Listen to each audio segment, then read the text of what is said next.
slowly packing. Got my sleeping bag in there, gaiters, these little, I forget what they're called, but they're for walking on ice, poles. Just got this today since I forgot my cup. First aid kit, your own GoPro stuff, food, and then a stuff sack. And binoculars and a lantern. My husband and I took our own rental car to Naches. We were really glad we did because my brother's minivan was packed down with all of his kids, and my mom and one of my nephews got car sick and projectile vomited like 3 seats up. We stayed in an Airbnb in Naches, Washington that my sister-in-law picked out on our way to Gilbert Peak. We arrived when it was dark, so it looked extra creepy. The yard was fenced in like this, and then there was a gate with the key code. Here it is in the daylight. It was a little bit less creepy this way. The yard was also fenced in, which became a problem later. The people who ran the Airbnb appeared to live next door, and it wasn't really clear whose house it was, if it belonged to their parents or aunt and uncle or what.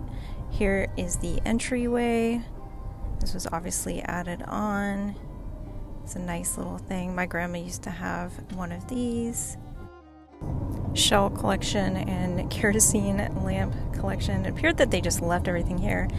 And here was the front room or living room. There was a pull-out bed from the couch. A ghost got those kids overnight. Unfortunately, a ghost that lives in the house. And then here was a little bedroom that one of the adults stayed in. There was some interesting stuff in the closet. And this was the master bedroom, complete with a toilet inside and carpet. Here is the other bathroom, also with carpet. There was a used loofah inside the cupboard.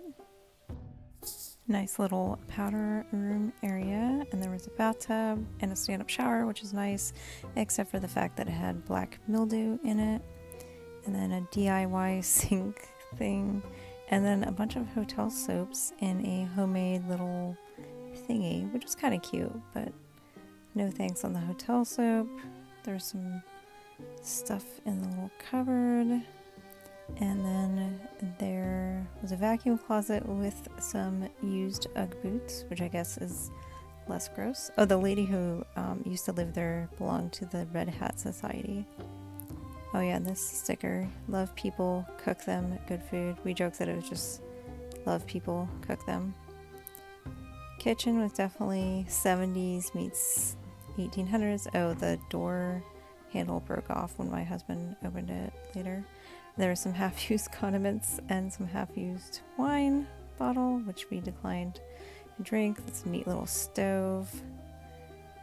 And then this back area behind the kitchen that had a washer and dryer in your kitchen. Isn't that nice? And then this little back area, which was nicely cordoned off with a curtain, which I don't know why they didn't have a curtain for the bathroom area of the master bedroom. I literally woke up to my husband crapping on the toilet, on the carpet. Well, the toilet was on the carpet. I mean, it went in the toilet, but anyway. Yeah, there's this little stained glass window things hanging over the windows. This was the sunroom area. The kids wanted to sleep back here, but we weren't sure if the door's locked, so they didn't sleep back there. And also there was a Ring camera over the couch, and yeah, there's a house right next door. This was kind of neat. My grandma also used to have one of these. We also used to have a couch just like that in the 90s. There was some frozen, I can't remember, there's some frozen bread in the freezer and some other stuff.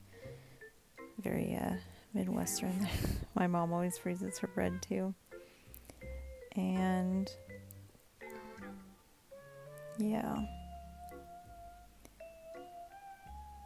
the sunroom was pretty cool though, I will have to say. I wish I had one of these. It was the least creepy area of this house. There's some nice little brooms on the side of the wall.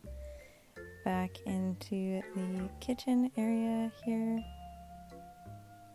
Yeah, it was as if these people had just left everything behind. It was so strange.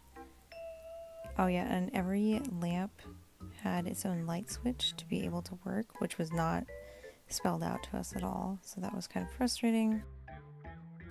The yard was pretty soggy because the owners, or whoever ran the Airbnb, had the sprinklers on, and they actually were on, which I'll show in a clip up here.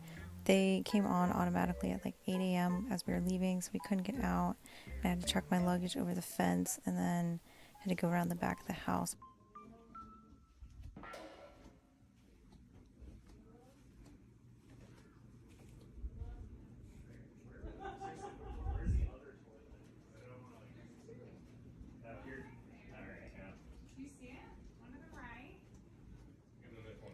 And then there's one in the master with carpet. Oh, they both are over carpet.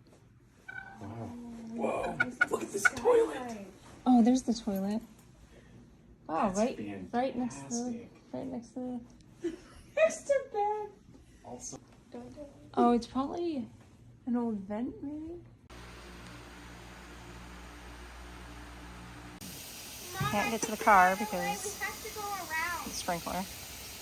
So the next morning we went to breakfast. I think there was only one place in town that served food, and we got breakfast before the climb. Next week. Okay, you got it? Yeah. Okay.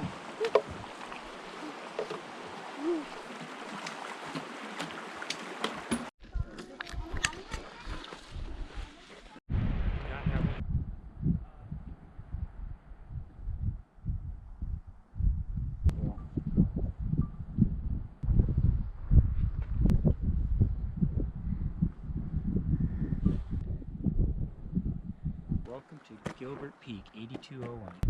So yeah, we get filled up. Follow me for more outdoor adventures. Thanks for watching.